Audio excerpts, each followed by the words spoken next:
In the starter's hands, 6 laps. The C and D grade Stars of Tomorrow gets underway. There's if Appleby and Chadwick on the front row of the grid gets a good start. I think you'll find it's Appleby that gets a whole shot through Races World turn number 1.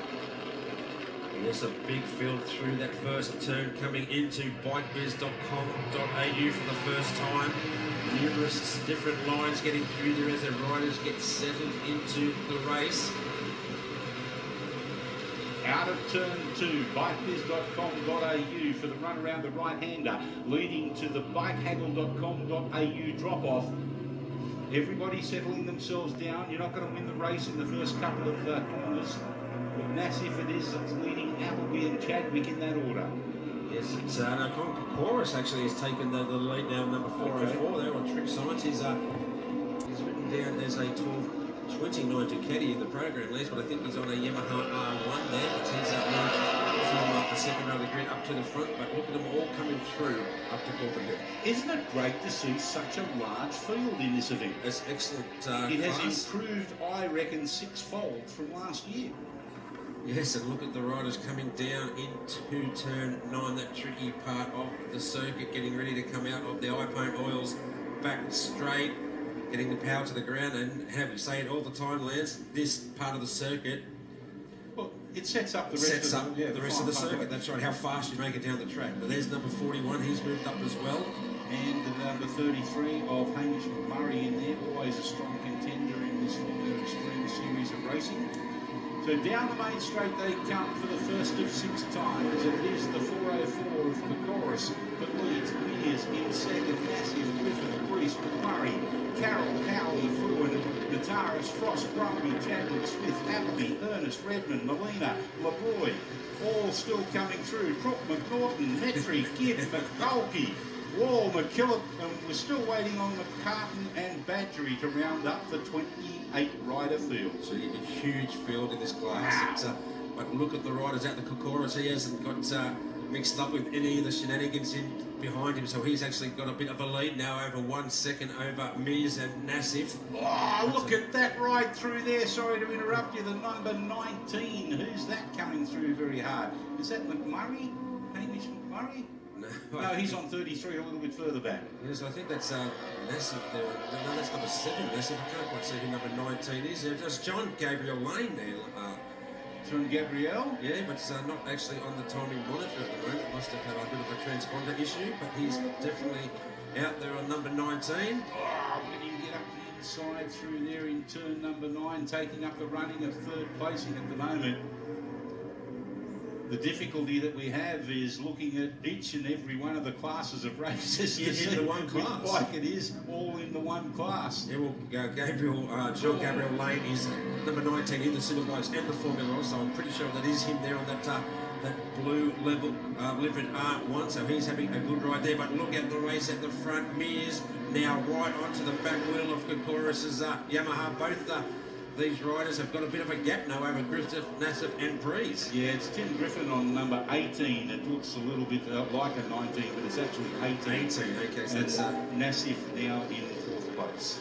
Tim Griffin on that ZX10R there, so it's all good ride there. Great upside. Oh, he's Kokoris leaning on the outside of Mears' bike, but maintains it through turn 3 to come down the bikehaggle.com.au drop off into turn 4 Dunlop Sports Max. But Kokoris now a few bike lengths between them. Mears just dropped off the pace a little bit there. I don't know whether he got a little bit balked through turn number 3 and had the wrong line going over the bikehaggle.com.au drop off. But he's certainly got his leg out, a la Valentino Rossi style. Yes, they will try that when it always looks like they're totally out of shape when that happens, Lance, and probably because they are. But look at the battle here now between the 4th and 5th on the road, because it looks like Griffiths have pulled a little bit away from there. Number 19 and number 7, that's Ashman and Nassif. Yeah, Ashman and Nassif are doing a great job. They're a little bit in...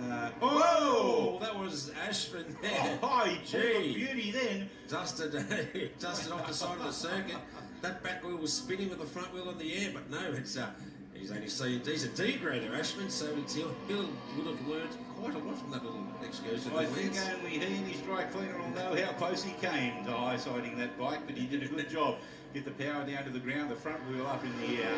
Our race leader coming down to complete lap number 3 of 6, Chorus on board machine number 44. Mears in second place. He gets pushed dry out of Races World Turn 1 on the run down the short straight to the bikebiz.com.au turn number 2. He's gone wide as our race leader and taking the opportunity. Mears up the inside. The case of Deja Vu again. Mears gets pushed a little bit wide. A hand up in the air from our race leader Kokora saying, sorry mate, I didn't really give you much racing room, but I had no choice.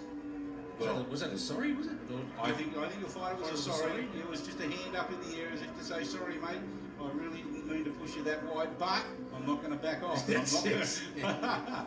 now he's got an extra bike length out of that now. Griffith is catching him. It's the battle out the front too. So looks like Griffith closing down in number 18.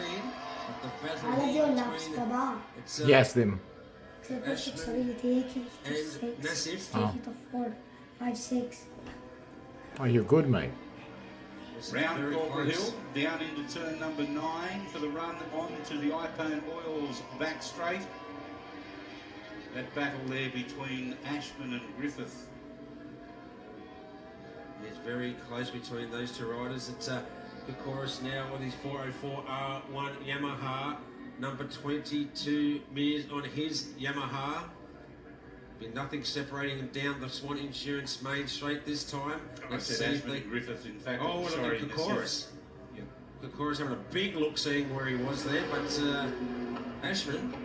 Griffith, catching right onto these front two. Yeah, I keep getting Griffith and Ashman mixed up because their numbers are so similar, 18 and 19.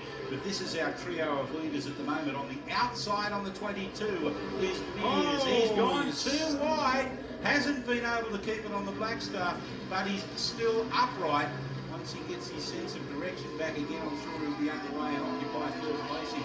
But that has handed the lead back over again to Chorus. And now Griffith is the man on a mission and has our race leader in sight. This is the last lap.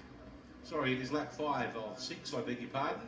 A lap and a half to go, the Lance, and you can see the pressure on these riders by Griffith. It looked like Mears knew he had to get past Kokoris because Griffith was coming so fast on his ZX10.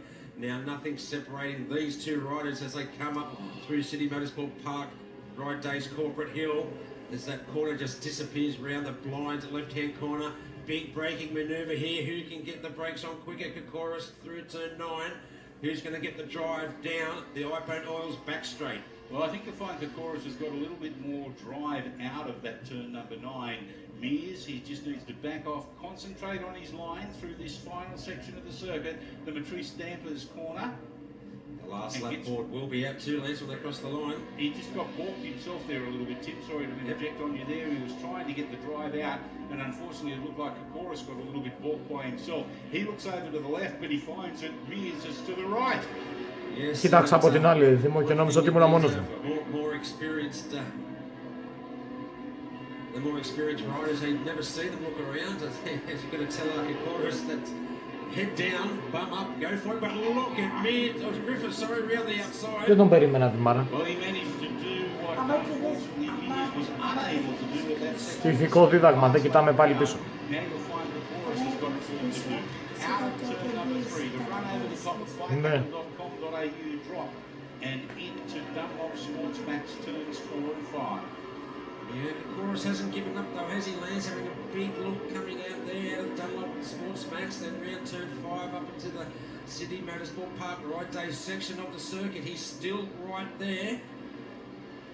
Griffith trying everything he can to keep that Kawasaki. Oh, a bit of a hippie shake as well coming out of the corner there. So he is definitely giving that Kawasaki everything he can.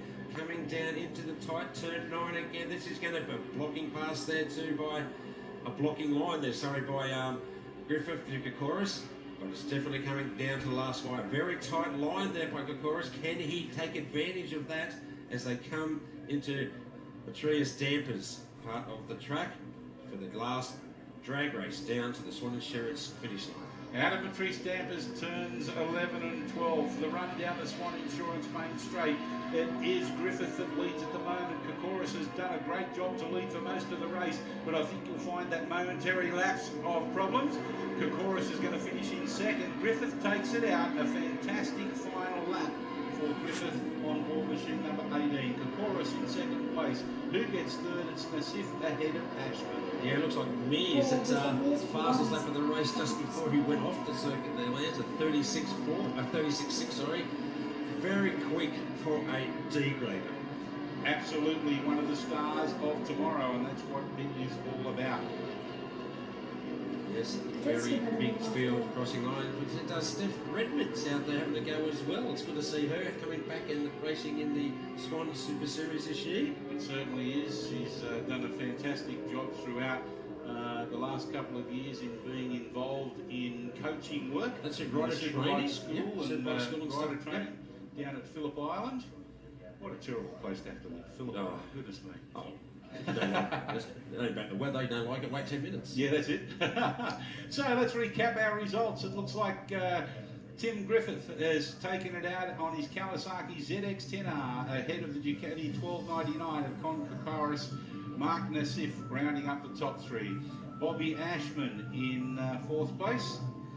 Yes, and Mears, it came back after that off-track excursion there, Lance, to finish in fifth. So a great ride by him. Christian Carroll, John Howie, Aaron Greasy, Hamish McMurray and James Fruin on his Honda CBR 1000 RR takes out the 10th and final position on page number 1. So a couple of C and D grade superbikes, Formula Ones and Trade Twins at that mix. So Stars of Tomorrow's done it again. A good mixture in the Stars of Tomorrow. Well, if you only just joined our coverage here at Sydney Motorsport Park, it is round 1 of a double-header weekend in the Swan Super Series. We've had 6 races already, and we are looking forward to the Races World Pro Twins Naked Bikes Super Twins on the 700s, and we have the bikehaggle.com.au Superbike Formula Oz A grade and the Formula Extreme C and D grade event, which will be race number 8 or the second encounter for them.